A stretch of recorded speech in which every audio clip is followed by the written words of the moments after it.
Tonight, the god was never supposed to be there, and everything the Norse universe owes him for it. I want to start with something that might surprise you. Loki, the most present, most active, most dramatic, indispensable figure in Norse mythology after Odin himself, was never worshipped. No temples, no altars, no place names across the entire Norse world that bear his name. No archaeological evidence of a cult, a ritual, a single prayer directed at him.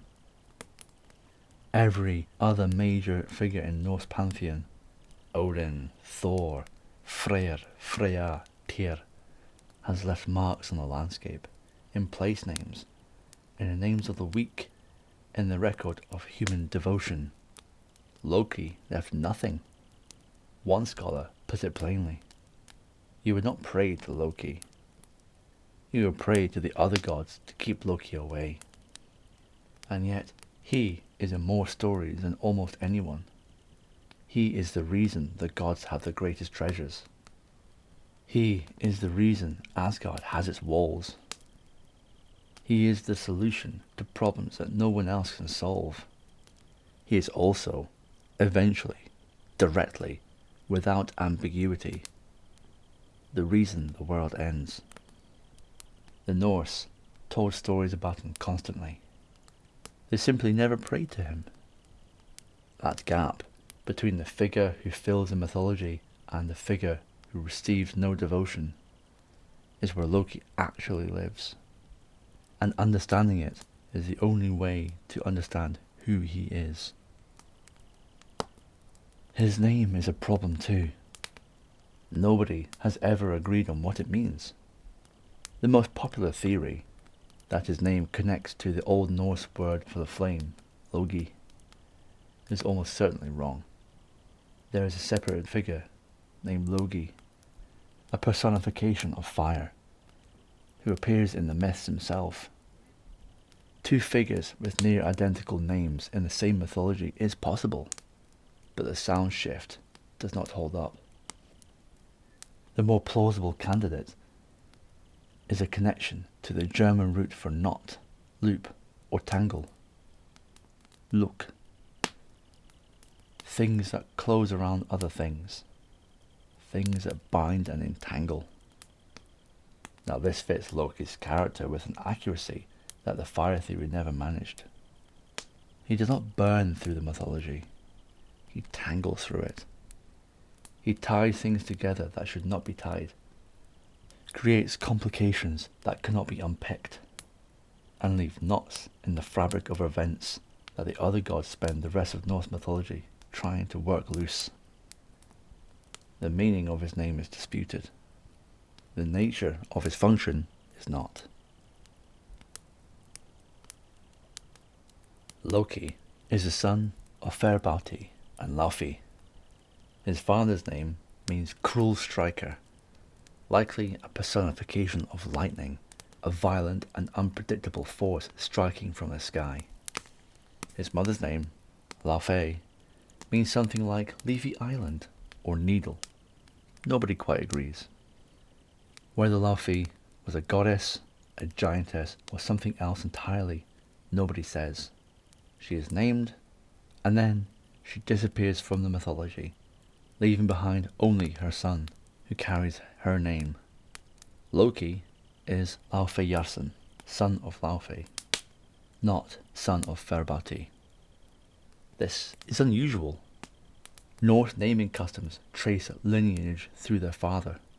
That Loki is identified through his mother rather than his father is one small, persistent sign that something about him is wrong, turned back on itself, going in a direction that the standard categories cannot quite contain.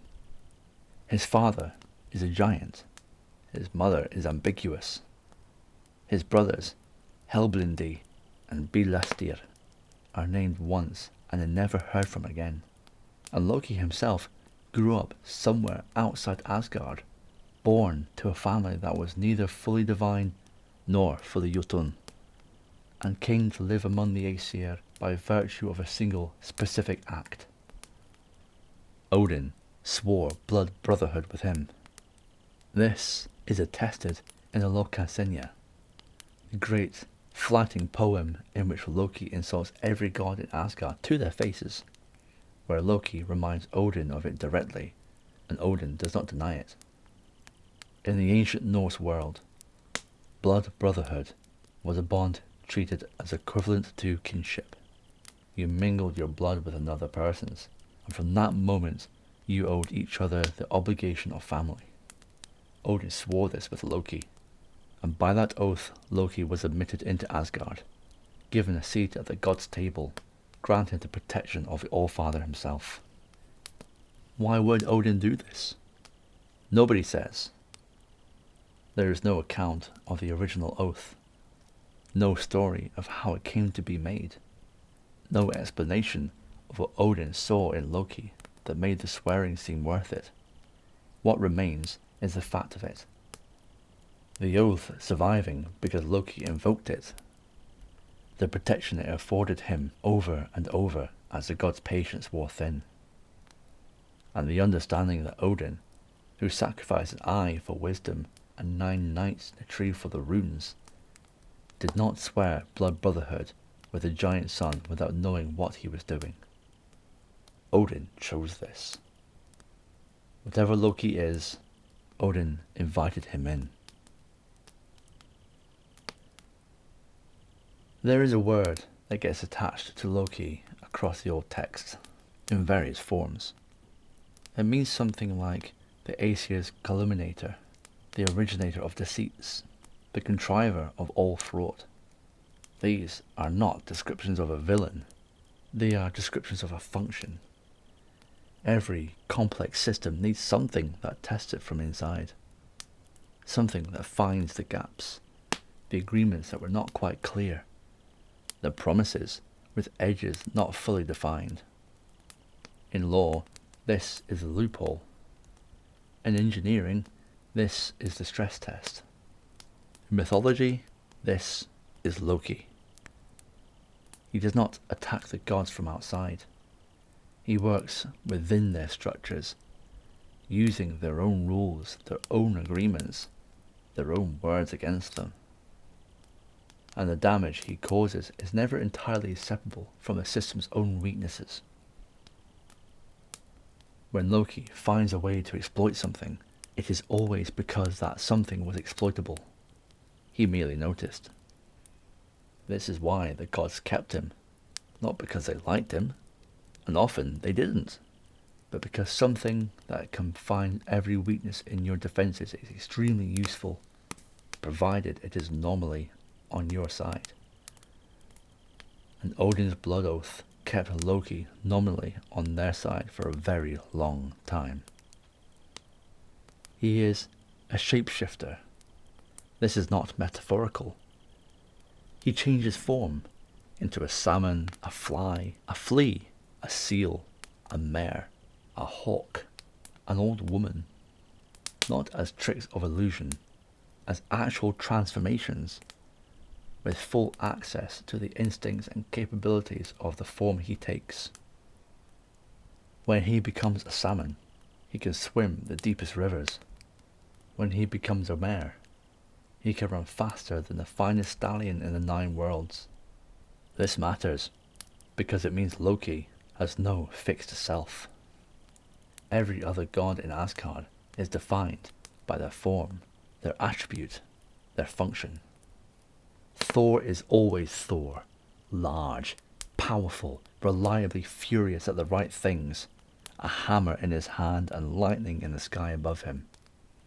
Odin is always Odin, one-eyed, relentless, asking questions that cost more than you expected.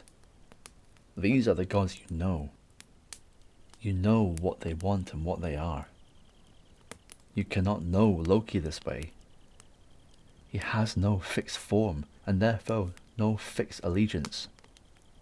His loyalty is not to the Aesir, not to the giants, not to any principle or cause. It is, at best, to the specific situation he is currently in, and what that situation requires him to navigate.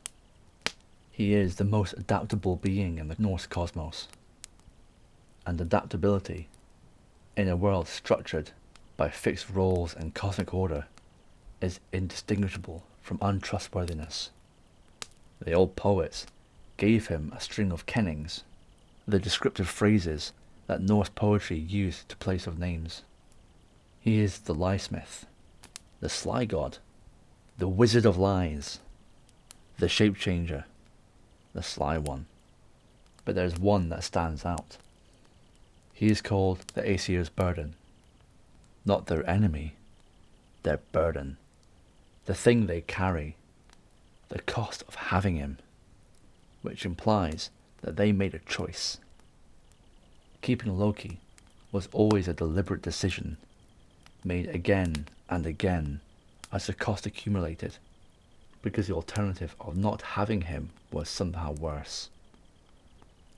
That is a balance at the heart of Loki's relationship with the gods. He is what they bear, and for a very long time, they bear him willingly. Before Loki becomes what he eventually becomes, he is extraordinarily useful. He is the reason Asgard has its walls. Because when a giant builder nearly extorted the sun, the moon, and Freya from the gods in payment for the fortifications they desperately needed, Loki transformed himself into a mare and lured away the builder's supernatural horse.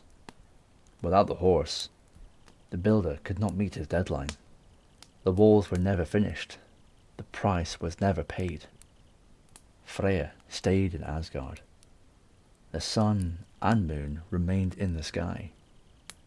The cost in that particular story was that Loki, in mare form, was impregnated by the builder's stallion and later gave birth to a foal, 8-legged, faster than any horse alive. He brought it to Odin as a gift.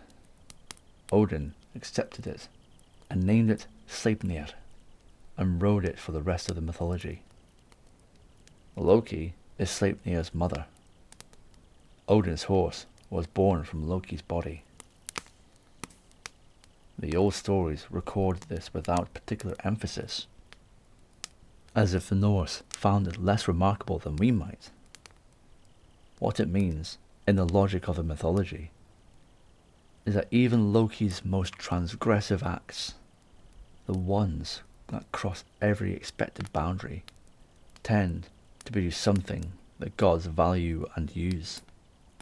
He makes problems. He solves problems. Often, the problem and the solution are the same event, looked at from different angles. He is also the reason the gods have their most important possessions. The story begins, as Loki stories often do, with an act of pure mischief that quickly escalated beyond anything he intended. He crept into the chambers where Sif slept, Thor's wife, whose hair was her particular glory, and he cut it all off, every golden strand gone. When Thor found out, he seized Loki by the throat. What followed is one of the great transactions of Norse mythology. Loki descended to the realm of the dwarves to commission a replacement. From the sons of E05, the finest craftsmen under the mountain, he obtained new hair for Sif, woven from actual gold that would grow like real hair. He obtained Gungnir, the spear that would never miss its mark, which he gave to Odin. He obtained Skithblathnir, a ship large enough to hold all the gods and their weapons, which could be folded to the size of a cloth and put in a pocket, which he gave to Freyr. Then, because this is Loki, he made a bet. He wagered his own head against the dwarf brothers Brokar and Sindri that they could not make 3 things equal to the gifts already made. Brokar and Sindri accepted and began to work. While the forge fire burned, Loki transformed himself into a fly and bit the dwarf who was working at the bellows. Once on the arm, once on the neck. The dwarf did not stop. The third time, Loki bit him on the eyelid, hard enough to draw blood. The dwarf's hand faltered for one moment. Just one. From that forge, despite everything, came 3 gifts. The ring Draupnir, which would drop 8 rings in total weight every 9th night. The boar Gullimbursti, whose golden bristles light the night sky as it ran. And Mjolnir, Thor's hammer, which would return to his hand when thrown, which would never break, which was the single most powerful weapon in the 9 worlds. Its handle was slightly too short, because of the fly, because of Loki. The gods judged Mjolnir the greatest gift of all. The dwarf had won the bet. Loki's head was forfeit. He argued his way out of it. He conceded the head. Technically, the bet had been for his head, not his neck, but insisted that the dwarf could not touch his neck in claiming it. Brokkr could not behead him. Instead, he sewed Loki's lips together. The most powerful weapon in the world exists because Loki cut off Sif's hair as a prank, and its handle is slightly too short because Loki could not stop himself from interfering even when his own life was the price of it. This is Loki. The weapon is real. The flaw is real. Both are his. The balance shifts slowly. For much of the mythology, Middle Periods, Loki is what he has always been. The necessary complication. The trickster whose mischief creates problems that his cleverness then resolves. The being the gods send when the situation is too strange for straightforward force. He travels with Odin. He travels with Thor. He is present at enough of the crucial moments in Norse mythology that his absence from any of them is difficult to imagine. But something changes. Not suddenly. Not in a single event. Across the stories. Across the long middle of the mythological circle. Something accumulates in Loki that was always there, but had been, for a time, directed elsewhere. The chaos that made him useful begins to want something other than use. The Loki of the earlier stories, the Loki of the wall and the treasures, is genuinely ambiguous. He causes harm, but he also repairs it. He creates danger, but he also resolves it. He is exactly as useful as he is troublesome, and the balance, for a long time, holds. Loki of the later stories is different. Not in form, not in cleverness, but in his essential nature. Not in his essential nature, but in direction. Something in him has turned, and when it turns specifically toward Balder, the most loved god in Asgard, Odin's son, the one the other gods had thought was safe. That story is not tonight's, but the shadow of it falls across everything Loki does in later mythology, the way a long winter casts a shadow before it arrives. Nobody really agrees on why Loki ultimately does what he does, why he engineers Baldur's death, why he sits at Aegir's feast and says aloud every truth that the gods have been keeping quiet. Why, when he is finally bound and punished, he accepts the bindings with something that looks less like resignation than satisfaction. As if this was always where it was going, and the arrival is almost a relief. The Norse who told these stories did not explain it. They did not provide Loki with a motive that would make psychological sense in the way modern readers tend to want. He simply does what he does, and the thing he does is what it is, and the world ends partly because of him.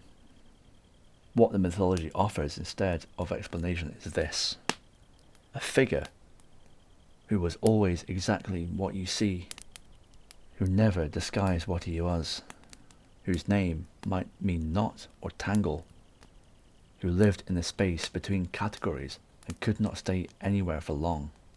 The gods kept him because he was useful. They lost him because keeping something you cannot truly know is a different kind of risk than the ones you plan for. Before I close tonight, I want to say something about Loki's children, each of them a different kind of consequence. By the giantess, Angerbotha, the anguish boding, he fathered 3. Fenrir, the great wolf who will swallow Odin at Ragnarok. Jormungandr, the Midgard serpent, who will kill Thor. And Hel, who rules the dead.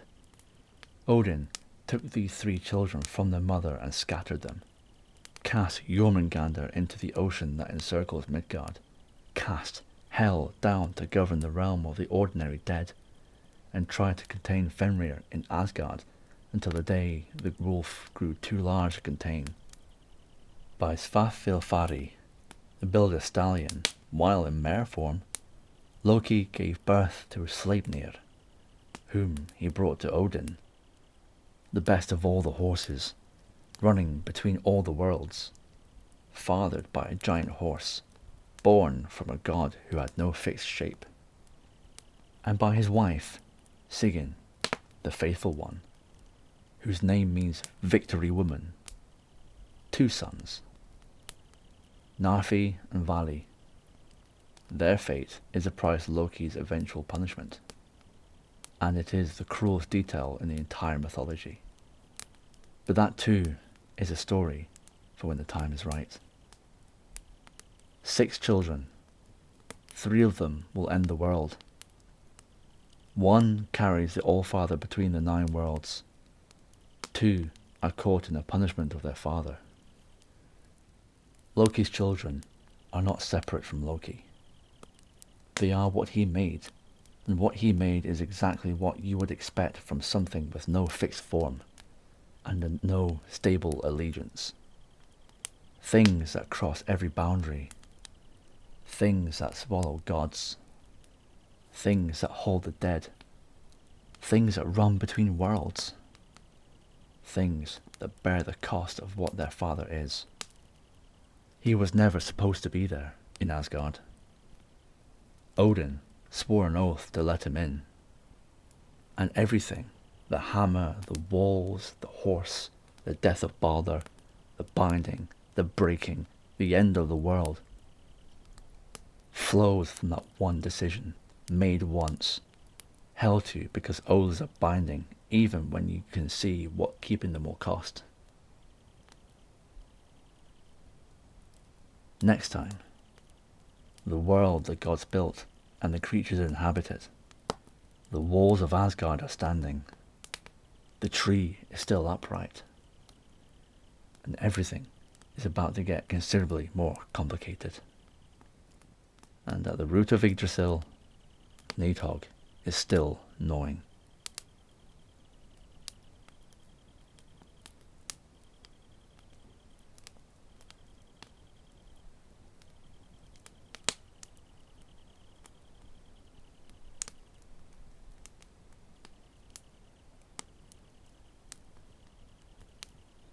Sleep well. This has been The Sleepy Soldier. If you fell asleep before the end, you were listening the right way. Good night.